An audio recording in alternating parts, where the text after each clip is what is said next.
How did you make the switch then to Will and Grace? How'd you get on there? Well, Will and Grace, they had written this episode for Joan Collins. This is a true story. They had written this episode for Joan Collins where she was going to steal Rosario away from Karen Walker, the Megan Mullally character. And then they were going to have a dynasty catfight and pull each other's wigs off. And so at the last minute, Joan Collins people said, well, you can't really pull her wig off. You know, and they said, but that's the joke. Yeah. So my agent called me and said, run over there real quick, get that white suit that John Ritter gave you when you were on Hearts of Fire. They won't, but unbeknownst to me, the character was already named Beverly Leslie. The character was already, it said in a tiny Truman Capote-esque man with a southern accent and a white suit. And there I walked in chattering like castanets as I want to do, and they didn't even audition me. They go, yep, you're it. That's it, you're it. And I did one, and then my agent called and said, you scored a coup. They've got an episode with Ellen DeGeneres playing a nun, and I did another one, and then won the Emmy.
I have been waiting for Essence to drop their November cover because I know it was going to have Wakanda Forever related content. Baby, not only is Angela Bassett on the November-December cover, they turned her into her own comic book. Like, look at this. Oh my God. The editors and the creators of this, y'all deserve all the flowers. Yes! I love this so much. It just makes me think of like the actual like photos and like the translation from like actual photos to like comic. It's just, oh my God, it's so cool. They even got her husband Courtney in here. I love this. Good evening, good evening, good evening. Thank you for joining me here on Conversations with Taz for Wordy Wednesday. I know yesterday I told you we would get into it with Taz and Chris, but Chris, if you remember, I just got back from traveling, and I wasn't sure if I was going to make it tonight, but we're going to make it do what it do. First up, coming from Brown's Digest, player commitment and side effects of the Deshaun Watson trade. This week, Cleveland Browns players addressed issues with player commitment, which has been a contributing factor in why the team has performed below expectations. It's not because you're Cleveland? Okay. There's issues that are on individuals, but the Deshaun Watson trade played a role too. Talk about separating the sport from the crime, huh? Cleveland Browns players are openly acknowledging a lack of player commitment that has been apparent much of the earlier part of this season, a risk of having such a young team, especially when so much of it is concentrated on one side of the ball. While players are ultimately responsible for the amount of extra work they put in at the facility as well as away from it, this is yet another indirect cost of the move to acquire their would-be franchise quarterback Deshaun Watson. Y'all didn't care when they let go of the previous franchise quarterback. Y'all be loving some problematic quarterbacks. Y'all love a rapist quarterback. Y'all really do. Y'all, don't be mean to a dog, or don't let a relative be mean to a dog. Because let's get that correct. Don't let a relative be mean to some dogs. But y'all are here for the sexual assault, rapist, don't understand consent QBs in the NFL. Because of the negotiating process that led to the trade and the resulting uncertainty that came with Watson's availability, free agents weren't excited about the prospect of playing in Cleveland for the 2022 season. The assets spent on Watson and having to plan for future salary cap implications also discouraged the Browns from spending on veteran players, which almost certainly would have been on the defensive side of the ball. It might have helped to avoid their current issues. Sweetheart, Cleveland, come close. Let me tell you something. You're in Ohio. You started out and you still have yet to truly move away from the Brown family way of doing business. And players, it's a business. I'm going to need y'all from top corporation sports and to your neighborhood mom and pops to stop acting as if your career fields, your jobs is a family. They don't care about you. Okay. They're a rotating door of people and profits, profits and people, profits and people. Get it through your head. You are only as valuable as you are profitable. If your name alone cannot bring in money, if the service that they hired you to provide cannot bring in money, if the product that you were hired to produce is not bringing in money, no, they don't care. And the most money goes to the hottest, newest thing. That's how business goes until you decide to change it. When y'all stop acting like you're going to Mama and Papa's house to do them a favor, like mow the lawn for them. Yeah. You expect them to give a shit about you because, you're their grandkid. They're your bosses.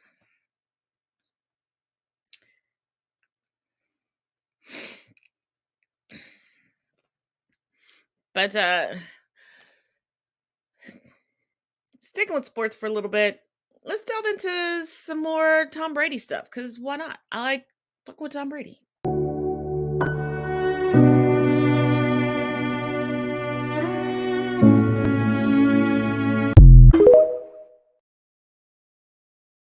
Let's be real, Tom. Did you ever really want a family? Because that whole quick start, ooh, we met, we got engaged, I left my pregnant girlfriend on the side to go marry Giselle screamed what corporate men have done for generations. Because the United States is so stuck on if you appear to be a family man. See, it's a plus to a man and a minus to a woman to be a mother and a wife because they feel like we cannot fulfill our professional goals and standards if we have children or a husband, somebody at home. But they look and value a man more if he has that family, that wife, that children. I don't think you ever wanted that. Because if you did, why weren't you still with Miss Moynihan? Or why didn't you break up with her properly? But Tommy boy, Tom, that's not the only news I have regarding you. Coming from HuffPost, Tom Brady reportedly texts with Ron DeSantis from the files of I'm not surprised because I still remember the whole MAGA hat shenanigans. And he's homeboys with the tyrannical tangerine tyrant. Tampa Bay Buccaneers quarterback Tom Brady and Florida Republican Governor Ron DeSantis appear to be texting buddies, the New York Times reported Monday. Tim Mickles, the Republican nominee for Wisconsin governor, recently shared an anecdote about an exchange he witnessed between the 7-time Super Bowl champion and the potential GOP presidential hopeful. Isn't it amazing that even when white men are caught up in scandals, they still try to throw something in to make them seem superior or so great so that the blow isn't so low and isn't so bad? Let's keep going. Michael said at a meeting at the far-right Lake County Patriots on Thursday that he recently hosted DeSantis at a Green Bay Packers game in the venerable Lambeau Field. The Times was denied entry to the meeting but obtained a recording. I look over and he's texting and says, "How do you spell Lambeau?" Michaels recalled. Michaels asked him whom he was texting and said DeSantis replied, "I'm texting with Tom Brady. The governor of Florida gets to text with Tom Brady. I'm hoping that when I'm governor of Wisconsin, I can text Aaron Rodgers," Michaels added. HuffPost reached out to DeSantis' office as well as Brady through the Buccaneers, but neither responded to a request for comment. Of course they're not. Okay, Tom Brady is an opportunist, people. The next best thing. If he thinks you're about to be in the White House, he's going to be, first of all, he is going to be on any wave that is going to keep him out of the house with his wife and children. He screams giving some honeymooner vibes. Like, he really, really does. But moving on to my next favorite topic to talk about, that would be Elon Musk. We've got 3 videos. Sit back, take them in. They're relatively short. See you in 2 and 2, and we'll talk about them. It's too cold.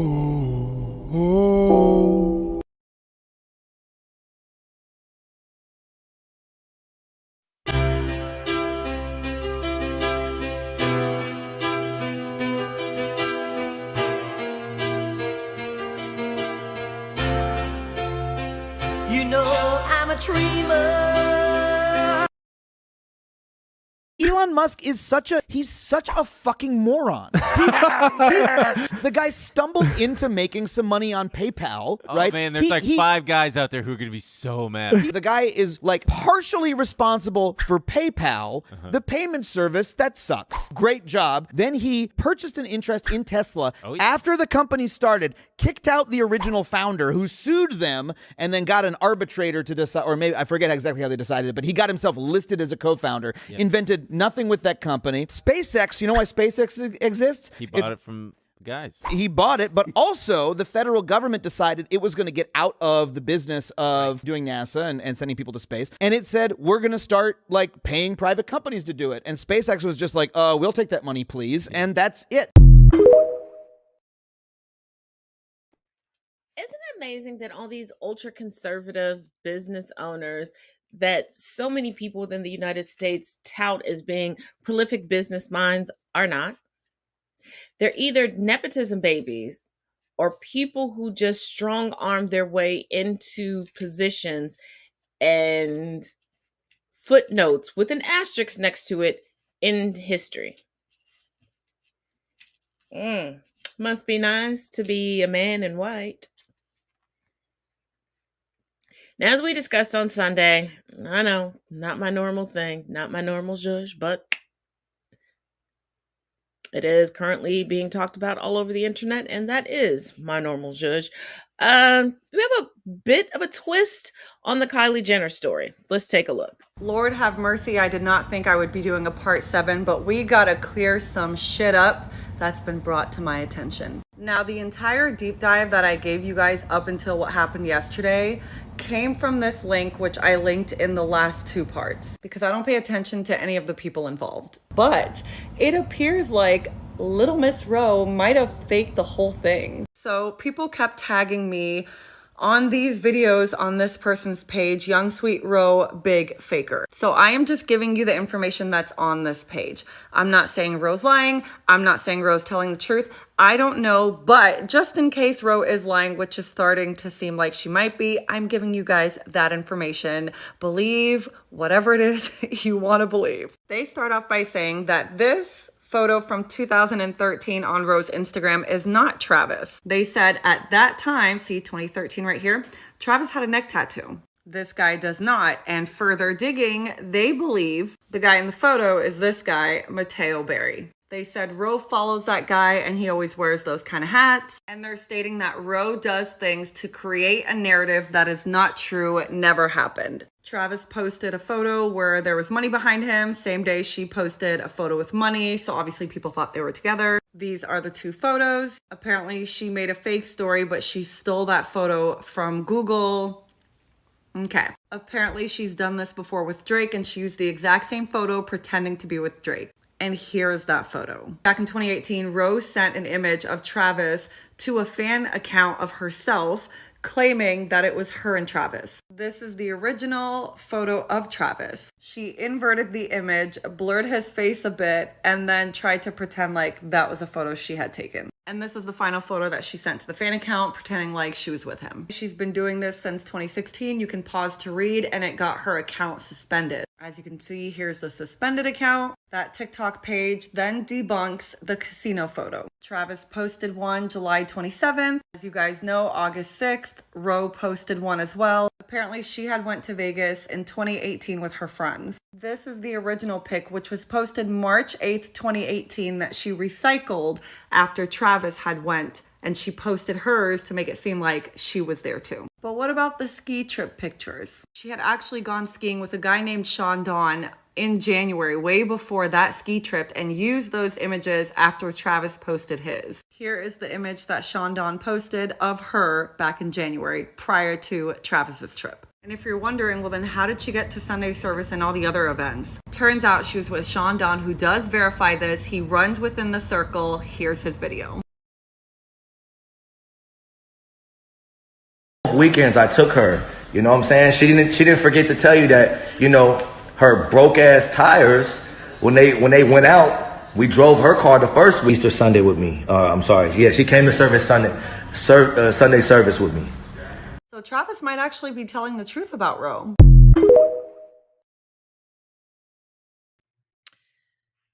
Now, if this young lady has made it all up, my comments from Sunday still stand, because Kylie is fighting hard to, one, finally get Travis to move in, where he says he likes living separate. And for some people, it is. Kaylee Cuoco was married and she had a husband. They stayed in separate places. Kylie's sister Courtney, they have separate places unless the children are with their other parents. Some people are like that. I remember many, many years ago, there was a segment on, I think it was Good Morning America, don't quote me on that, where there was a couple that had identical side-by-side houses. You know, it works. But look at Kylie's style in trying to emulate Ro. And Kylie seeing some of these posts, and it's obvious that she's seen the post and flying out to these locations to be with him. If you cannot be secure in your relationship, just leave it alone, because if a social media post or a simple conversation can have you losing your mind and changing your identity for somebody, come on now. Come on now. We got to do better. Now, here's a little chuckle for y'all before we get into some more serious things. There was an arrest surrounding the Denver Broncos. It's not what you think. It's not what you think. Take a look. Breaking news from the Denver Broncos. Unbelievable. Their head coach, Nathaniel Hackett, arrested. For, you ready for this? I know you're going to think of some pedophile shit, but it's not. No. Impersonating a head coach in the NFL. Who would have thought?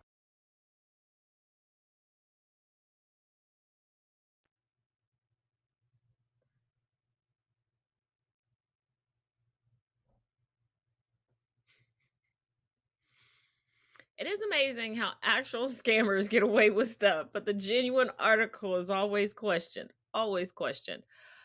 I don't know if you all are aware, but Tim Burton is not happy with his collaborations with Disney. Let's take a look at why.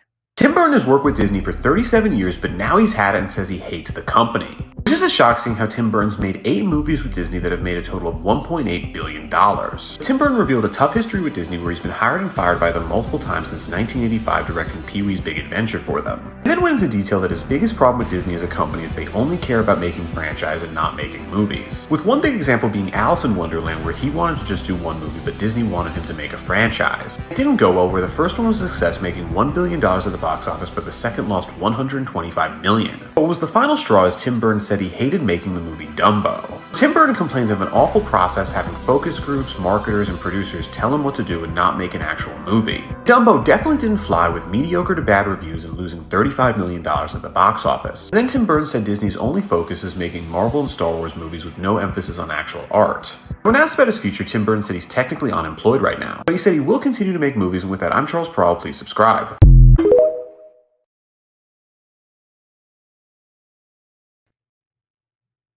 Just like I said before, companies are so wrapped up into capitalism that creative companies forget that their claim to fame, their profit margin, lies within creativity. Yes, franchises can be very lucrative, but everything is not meant to become a franchise or a sequel. Sometimes one and done is best. Sometimes leaving something as an original is best. Everything doesn't need to be made live action. Everything does not need to be brought up to date. Everything doesn't need to have a part 2, 3, 4, 25. Sometimes you just have to just go, you know what? That was a success. What else do you have creatively to do? And when you start stifling creatives or pushing them into somebody else's niche, somebody else's box, you don't have box office success. Now, back on sports for a little bit, we do have a brief update on Brittany Griner. Here we go. Brittany Griner has lost her appeal. According to NBC News, Russian court denies Brittany Griner's appeal of 9-year prison sentence. So they really expect this woman to spend 9 years in a foreign prison for a non-violent offense. This is ridiculous. Let us not forget a few things. Number one, there was a white woman in a similar circumstance, and I say similar because this woman had higher amounts.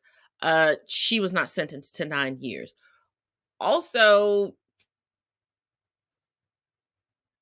Biden, ambassadors, cabinet members, what happened to that prisoner trade? What's going on with the negotiations?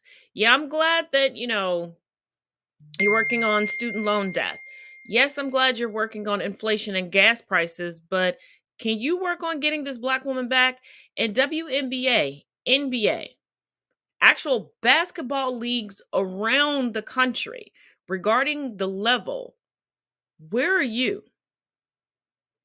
Because I'm pretty sure if that was LeBron James or Steph Curry, this wouldn't happen. First of all, they would have been paid properly, so they wouldn't have to supplement their income by going overseas. And hey, WNBA, NBA, I keep saying this. I'm going to keep saying it till I'm beyond blue in the face. Reach out to soccer. Take their lead. Even out these payments. And don't listen to Shaq. Do not lower the backboards. No. Now, this sports story is not on the professional level, not even on the collegiate level, but it is on the racial level. Take a look. A high school football team has forfeited its entire season because they conducted a slave auction. Content warning. This took place at River Valley High School in Yuba City, California, where you can see the students were yelling out dollar amounts to 3 black students who were standing in their underwear up against the wall. And for those thinking this is just some isolated incident and doesn't have any kind of indication of systemic racism, well, just days before River Valley forfeited their season, Amador High School, also in Sutter County, also in North Carolina, had its football team season canceled. Why? Because of a group Snapchat that said, "Kill the blacks," which involved a majority of the team's players. And unsurprisingly, when you look at the politics of this region, it voted nearly 60% for Donald Trump in the last election. I just want you guys to keep in mind that these children weren't born racist. They learned it from somewhere, likely from the same people trying to ban teaching about racism in American history.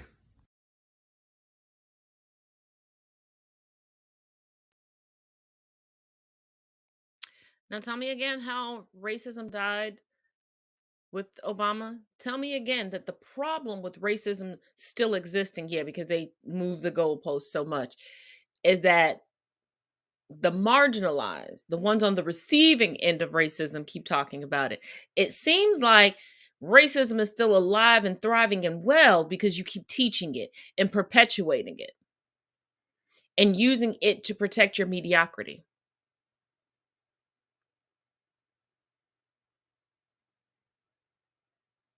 Hmm.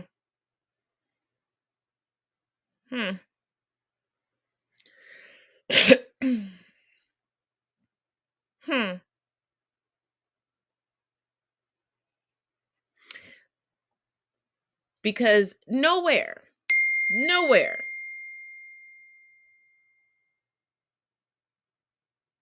is are there members of the BIPOC community teaching little white boys, little white girls, and little white non-binary individuals how to hate them.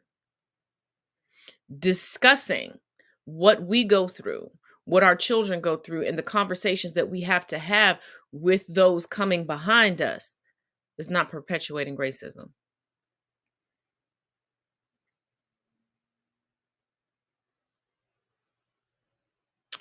But Kanye is still suffering some consequences. There's 2 videos, and then we're going to talk about Kanye and the blistering question that is popping up all over social media. Why wasn't Kanye canceled when he was denigrating Black people, but now canceled because he's denigrating Jewish people? But let's take a look at these videos first. I could say anti-Semitic things and Adidas can't drop me. Now what? Now what? Adidas confirming it is ending its lucrative partnership with Kanye West, now known as Ye. The company saying in a statement, Ye's recent comments and actions have been unacceptable, hateful, and dangerous, and they violate the company's values of diversity and inclusion, mutual respect, and fairness.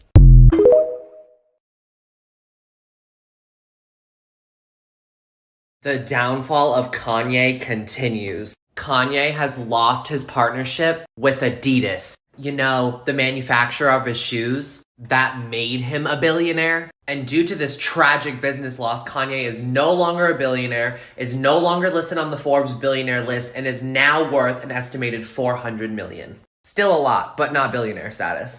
Add this to the list of collaborations Kanye has lost over the past week, and it's staggering. Balenciaga, Vogue, his own talent agency, both lawyers, personal and divorce. On top of the plummet of sales and streams of his music, the fact that he can't post on Instagram or Twitter, stadium shows canceled, as well as a documentary that was finished entirely thrown out. Holy shit.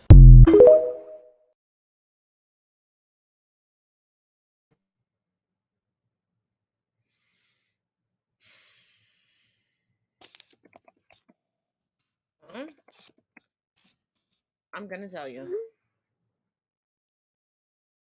1, Black people are too forgiving. There's always going to be a subset of Black people that will refuse to properly boycott. They will make a bunch of excuses. Just like when we were all supposed to come together to boycott the NFL. I had people that I had known for decades go, it doesn't matter. I'm still going to watch this and I'm still going to do this because this is my favorite, blah, blah, blah, blah, blah. But you still want change. When that cop pulls up behind you, you still have that flutter in your chest. When your sons, your brothers, your nephews, your cousins go out, you still have that flutter, that panic. But you don't want to do anything about it. People wanted to be laced in Yeezys because it was the hottest, greatest new thing, even though it looked like you were cosplaying homeless people. And because Kanye convinced you that he was a genius, he convinced you he was a genius.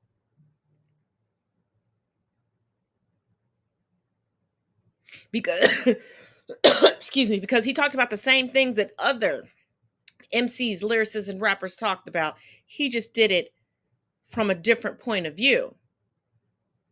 And y'all acted like it was so new and so grandeur, and he was the latest, greatest, newest lyrical Picasso. You act as if Blackness does not resonate with greatness and creativity, as if Kanye was the first, only, and last creative Black person to exist.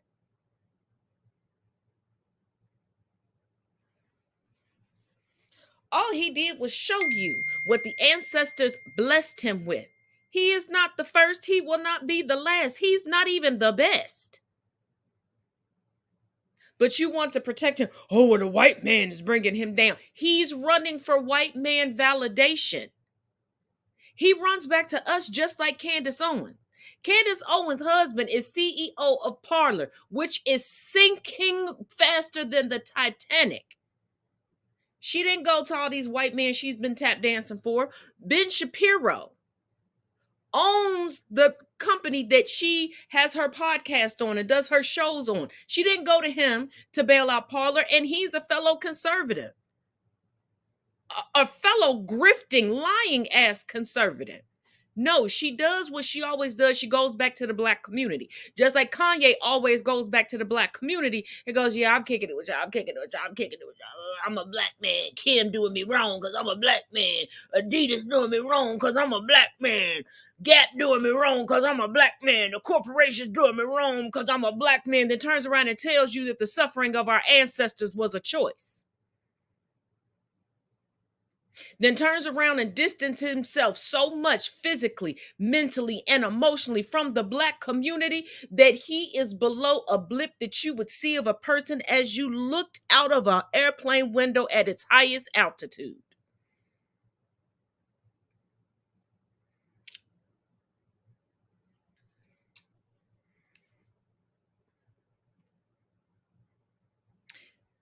But see, the difference is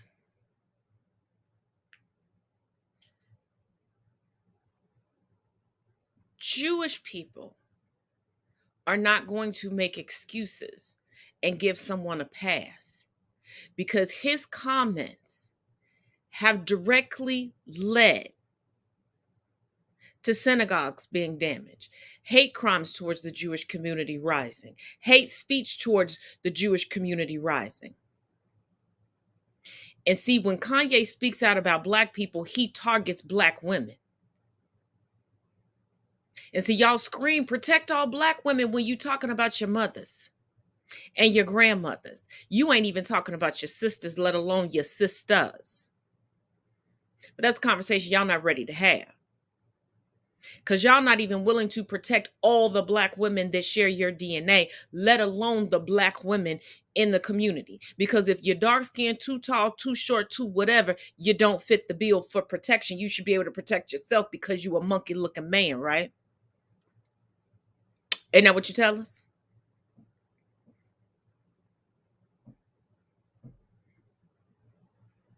See, Kanye wasn't canceled when he was denigrating the black community because the black community didn't take the time to cancel him. The black community was still spending money on him, still backing him, still making excuses for him, and still convincing other communities to spend money on him. The black community was ensuring that we had yet another black face on the billionaire list instead of uplifting and upholding the faces that were already on the billionaire list and making room for those that truly deserve to be on the billionaires list. See, we talk about, oh, well, he speaks his mind and says it from his chest and he believes it. What about the one that speak the truth and say it with their whole chest and believe it? But what they're saying is not problematic and the actual truth. Y'all keep them hidden till they die. Then all of a sudden, they an icon that you can't speak down about. Oh, we got to honor them, but you didn't honor them when they walked this earth. So you perpetuate the trash and wonder why the community is getting cluttered. Let me repeat that for you. You perpetuate the trash and wonder why the community is getting cluttered.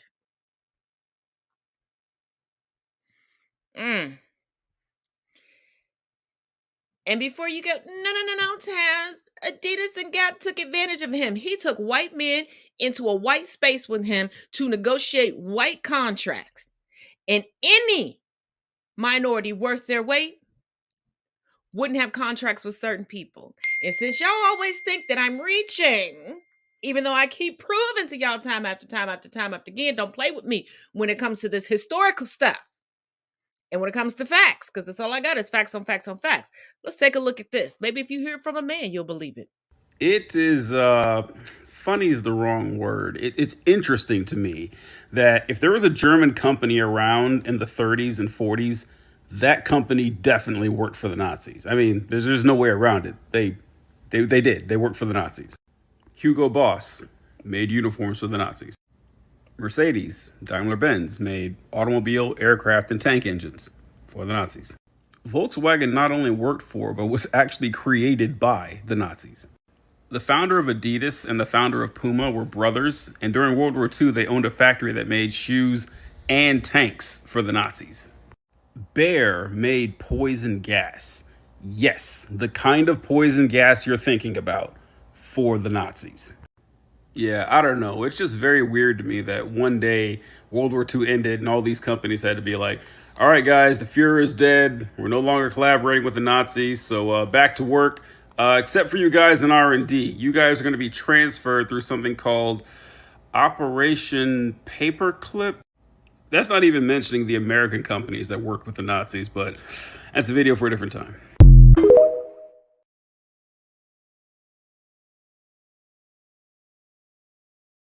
I told y'all. And then the American companies, y'all love y'all some Chanel number 5. Maybe find out what Coco Chanel was doing with the Nazis. Maybe find out. You know what? I'll throw you a bone. You want to know why in certain parts of the United States, when you were in school, you had to learn how to square dance?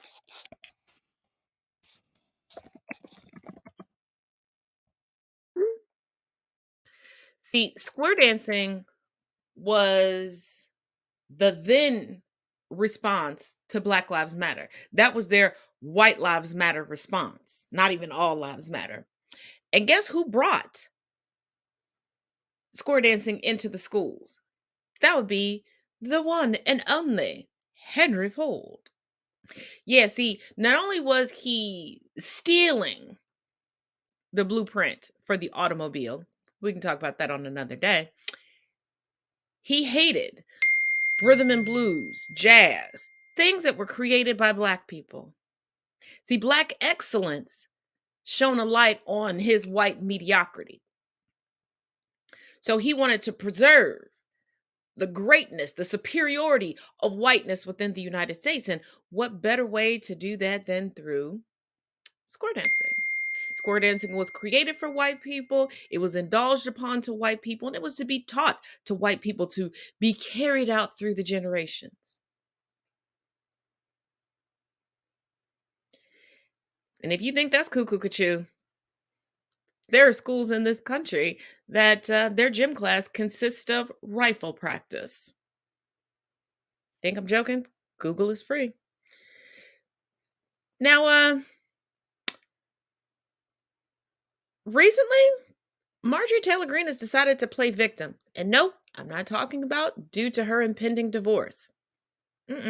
Talking about due to January 6th, as if we didn't see all of this unfold, as if the internet is not forever, as if she wasn't bragging and boasting about the self-coup inflicted upon her, looks like plausible running mate for 2024, if they're both not indicted and locked up by then. But let's take a look. I was a victim of the January 6th riot. If we have a sea of people, if we shut down the streets, if we shut down everything, if we flood the Capitol building, flood all the government buildings, go inside. America reelected Donald J. Trump for 4 more years. You can't allow it to just transfer power peacefully.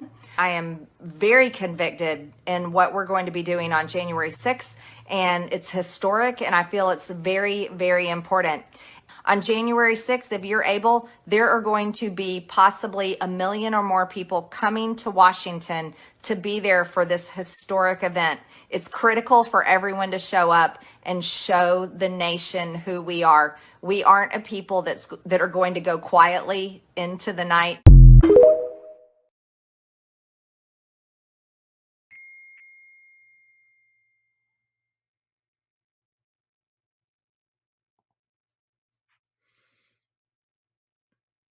Now she's a victim. But I thought it was Antifa and Black Lives Matter. I thought they were really good people. I thought it was just a tour. I thought it was just a peaceful protest. See how this goalpost keeps moving?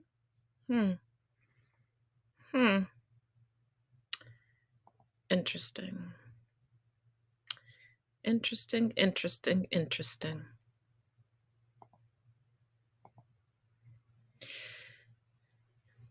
Now, given that from time to time I do throw in some international news, here is some news I think you need to hear about, because people tend to think or put forward that Racism, bigotry, homophobia, transphobia, problematic mentalities only seem to exist in the United States, and they like to denigrate all of us in the United States as if we're the only ones that go through these problems instead of offering solutions. And the reason why they do is because just like that little bully at the school wants to come to school and bully you to hide the fact that they get their ass kicked at home. And no, I'm not making light of child abuse or anything like that. I'm just saying it how it is. The same thing they do. So here's some news out of Australia. Pay attention. It's a bit of a longer one, so I'll see you in 2 and 2. I want to talk about Australia's richest woman and why she's in the news lately. That's Gina Rinehart. Gina's a multi-billionaire mining magnate and heiress who's been rich her whole life and recently made the news for pulling $15 million in funding from Australia's national netball team as a sponsor. The pulling of the sponsorship comes after rising netball star and Indigenous woman Donnell Wallam reportedly expressed concerns internally with Netball Australia about wearing the company's logo on her chest due to comments made by Rinehart's father around 40 years ago. Clips on YouTube, it's worth watching, but essentially Rinehart's father advocates for the sterilisation of Australia's First Nations people. He says, and this is a direct quote, that he doped the water up so they were sterile and breathed themselves out. Wallam was well within her rights to raise this concern, did it internally, and by all accounts had her teammates' complete support.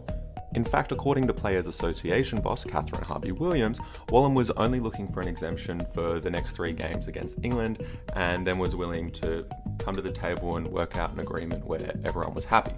Nevertheless, on Saturday, Hancock Prospecting announced that they would be pulling the deal. In a statement announcing the decision, the company said that it believed it was unnecessary for sport to become a vehicle for social or political causes. Believe what you want, but sport has been a vehicle for social and political causes since sport existed. But that's a whole other video. Yesterday it came out that Wallam was devastated by the decision to pull the funding, especially because on Friday she had made the decision she would wear the logo after intense public scrutiny and pressure. Sponsorship is obviously vital to most sports. It's where a lot of the money comes from. And now Netball Australia has been left with a $15 million hole in their purse. The key thing in all of this, as Catherine Harvey-Williams herself pointed out, is that Netball Australia has a declaration of commitment to First Nations people. They published it in 2020. Importantly, within that declaration was making netball a safe space for Aboriginal and Torres Strait Islanders, as well as declaring on paper that they should be able to speak out without fear of reprisal. And that is all Donnell Wallam did.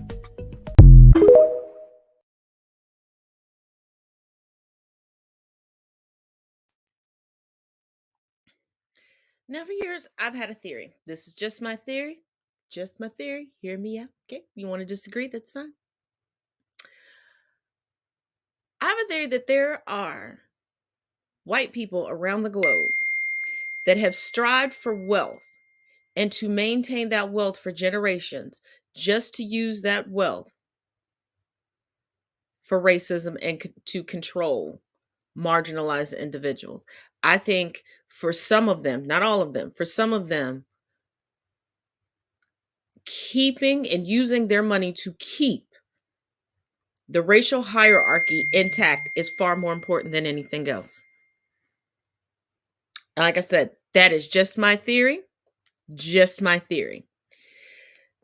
And for those that aren't rich but are still racist, take a look at this Trump humper mentality, and we're going to come back and talk about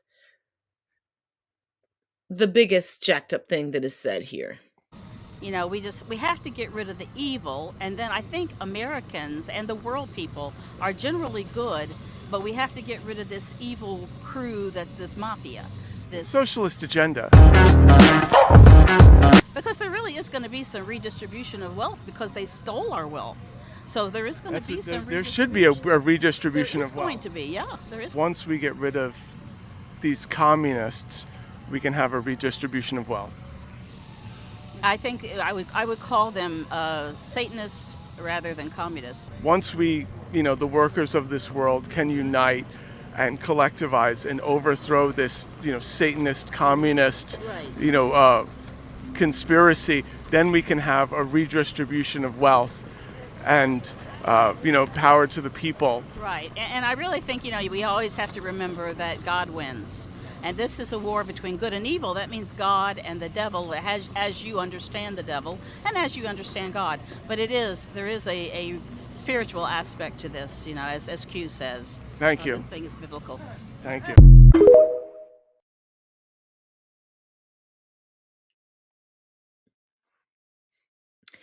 Now, she talks about stolen wealth. She's correct. Wealth has been stolen. Not from white people, though. Wealth has been repeatedly, and consistently, historically, if you will, stolen from members of the BIPOC community.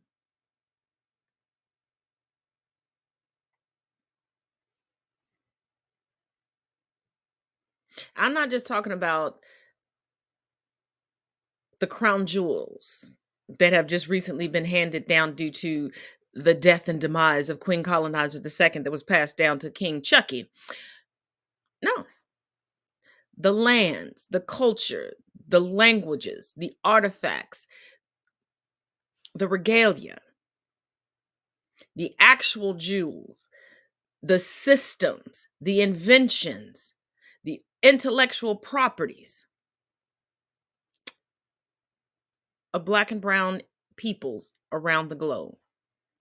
But see, when you don't give proper education, these people think that they are being stolen from. Because, you know, think of it like this. If you have a bully on the playground, I know I keep bringing up bullies today, but if you have a bully on the playground, and on the first day of school, the bully Billy takes Susan's ball. Susan tries the whole first quarter to get her ball back. She can't. The second quarter, her birthday falls into second quarter. She gets a bigger, better, more beautiful ball, and this time it's got Susan written all over it. So Billy knows he can't take it and get away with it.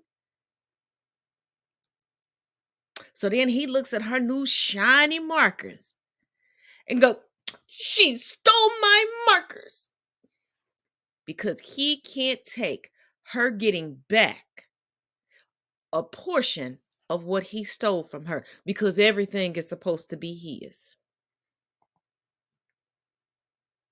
That's a Cliff Note version, a very Cliff Note version of white privilege and racist white individuals. What you huffing and puffing about?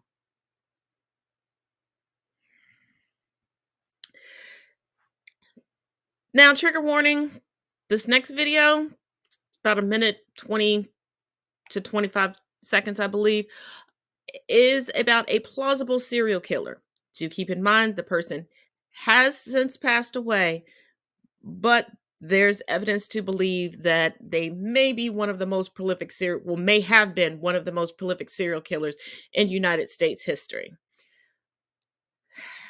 And this one invoked the services and assistance of their children.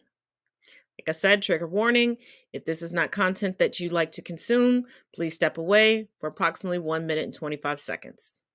Police in Iowa are investigating some wild claims by a woman who says that her father was a big-time serial killer. Lucy Studi recently went to authorities to accuse her late father, Donald Dean Studi, of murdering somewhere between 50 to 70 women and at least 2 men. She also told cops that her father used to force her and her siblings to help him dispose of the bodies, dropping the corpses down a 100-foot well.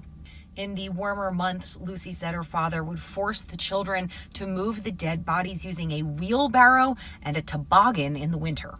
If her story checks out, Donald Dean Studi would be one of the most prolific serial killers in American history. And investigators have good reason to believe that Lucy's story is true. Cadaver dogs have already alerted to several spots along the property, and the sheriff here says that he 100% believes there are bodies in the well. Donald Dean Studi died at the age of 75 in 2013. Throughout his life, he was arrested for some minor crimes like drunk driving and petty larceny. Now, police believe that the alleged victims in this case were likely sex workers. And according to Lucy Studi, they all shared something in common. They were usually white with dark hair in their 20s and 30s.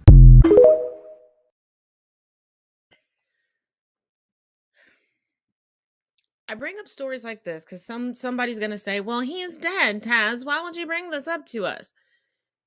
If you had a family member or a friend of a family, or you heard of a neighbor or urban legend or tall tale going around where you lived or where you used to live of somebody going missing, and you thinking, "Oh, well, they were a wayward teen or a wayward child," and this may give the family some closure. Also, can we normalize removing the stigma from sex work? Because our hearts cry out to those that are sex trafficked. But then you have people who will tell men, women, and non binary individuals that their only skill set is their sex appeal. And when they use that sex appeal to pay the bills, because a lot of y'all passed time during COVID lockdown on OnlyFans. I see you. Because when they are brutalized, when they're assaulted, when they're murdered, nobody bats an eye, and people tend to victim blame them.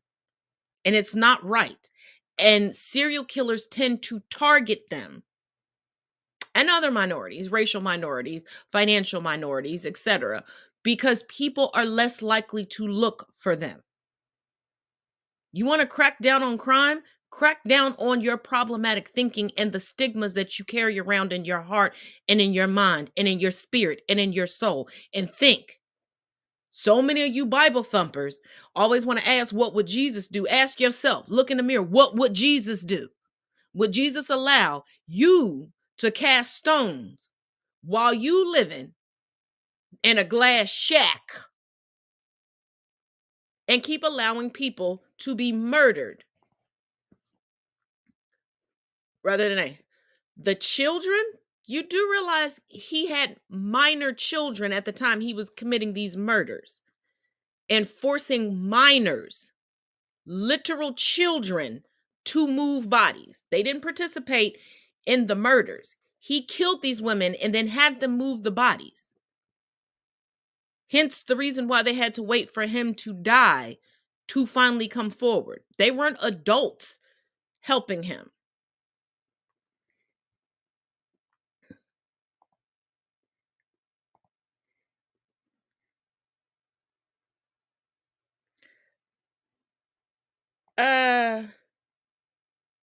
Okay. I love you, Dub. You know I do. You my boy. But let's be realistic here. You lived in a house where you saw someone brutally assault, brutally murder someone, and then threaten your life to get you to help them as a child, and has also groomed and indoctrinated you into this. And you think it's as simple as, oh, I'm just going to go to the cops? There's some documentaries that you need to watch of children that were just abused. There's a set of children who finally got free from their abusive father, who had them holed away in a New York apartment. And one of them finally got out, and the confusion and the fear that was in them, and the amount of time it took with them sitting in a police station before they finally built up enough trust to know that they would not be turned back over to the father, and the abuse would stop and they could tell. See, I think we've gotten a little too accustomed to looking at stuff through the eyes and the gaze of a TV show and a movie and Law and Order, and everything's wrapped up in 30 minutes and everything's all blissful and this is going to work out, and soon as I get out the house to go to the school, I'm going to tell on Pappy. That's really not how any of this works. That's not how any of this works. And as soon as they became adults and got away from him, they told. Did you miss the video? Run it back. It's the daughter that told. They were also adults that this man was brutally murdering. So you gonna tell me you gonna sit there and watch your daddy brutally murder somebody, and then all of a sudden you turn into T'Challa, and you like, let me go and tell he ain't gonna kill me. Let's be realistic. Yes. And part of that is the stigma that we in society have. Because if somebody would have came looking for the first person, he wouldn't have had 49 other victims. No different than with Jeffrey Dahmer. Jeffrey Dahmer targeted low-income black and brown gay men. And since people still have such a stigma, they wasn't looking. They weren't taking the family seriously. You can't blame the people who happen to share DNA with the murderers. But you can blame the people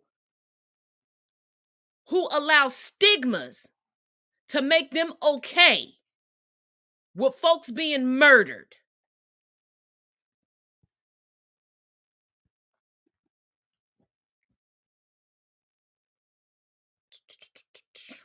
Well, I think we got through everything tonight. Whoop, with a little time to spare. But as always, thank you for joining me here on Wordy Wednesdays. We'll get back to get into it with Taz and Chris next week. I will see you, what is tomorrow? Tomorrow, Thursday, for Think About It Thursdays. We got through yet another episode with no cough, so let's hope, because last night after the show was a little rough, so we're going to cross our fingers and do that. And as always, each one teach one, each one reach one. Till next time. All I'm saying is, if you killed 2 people, and if yours alone, as you say, there couldn't be a better time for you to turn to Jesus Christ, your Savior. Under normal circumstances, I'd agree. But I'm Jewish. Bernie, there has never, ever been a Jewish serial killer. Son of Sam? David Berkowitz? He was adopted. Genetically, he's one of ours. Well, what are you saying? I am saying that if you're out there murdering people, on some level you must want to be Christian. Would you let me take you to church?